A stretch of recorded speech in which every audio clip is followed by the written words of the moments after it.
Last week मैंने एक video बनाई कि होम्योपैथिक डॉक्टर्स को जितने बिगिनिंग लेवल पे हैं उनको गैर ज़रूरी किताबें नहीं पढ़नी चाहिए। तो कुछ लोगों को शायद बात पूरी तरह समझ नहीं आ सकी या मैं नहीं समझा सका। तो मैं कहना ये चाहता हूँ कि हमारा होम्योपैथिक जितना बिगिनर डॉक्टर है उसका पहला काम ये होना चाहिए कि वो केस ओरिएंटेड स्टडी करे। जो भी उसके पास केस आया पहले उस केस तक रहे, उस केस को समझे कि इसको सांस नहीं आ रहा तो क्या क्या पॉसिबल वजह हो सकती है। उसका नाक बंद हो सकता है, उसको पॉलिप्स हो सकते हैं, उसको नाक की हड्डी टेढ़ी हो सकती है, उसको एडिनॉइड्स का मसला हो सकता है, एलर्जीज हो सकती है, जो भी हो सकता है कि ना सांस पूरा नहीं आ रहा तो वहां पे समझेंगे। फिर एज अ होम्योपैथिक डॉक्टर हम एक तो ये उसकी पैथोलॉजी समझ ली, उसको डायग्नोसिस देख लिया, उसकी जो भी चीज़ें थी, अगर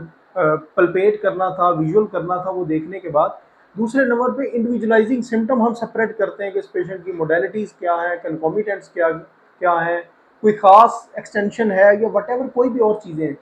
फिर नेक्स्ट लेवल पे हम ये दो चीज़ें लोकल लेवल पे पेशेंट की समझ ली। फिर हम ओवरऑल पेशेंट को समझने लग गए कि पेशेंट के थर्मल कैसे हैं, थर्स्ट कैसी है, प्यास, नींद, भूख, प्यास, फैमिली हिस्ट्री कैसी है, तो हम उन चीज़ों को भी देखने लगे। जब हमने पेशेंट को पूरी तरह आइडेंटिफाई कर लिया कि जो भी पॉसिबल रीज़न है वो सांस के बंद होने की, वो एडिनॉइड्स हो सकते हैं, कोई डीएनएस हो सकता है, एलर्जी हो सकती है,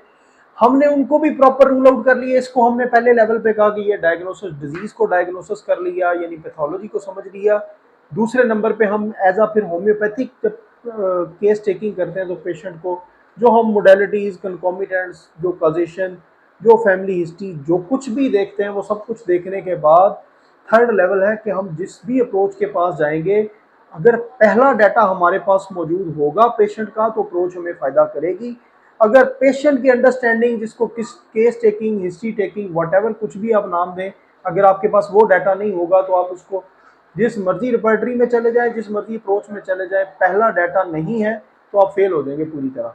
मेरी मुराद ये थी कि हमें पहले डाटे पे फोकस करना चाहिए, उसके बाद रिवर्स इंजीनियरिंग के तौर पे जो भी, बेशक 10 किताबें पढ़े, 20 पढ़े,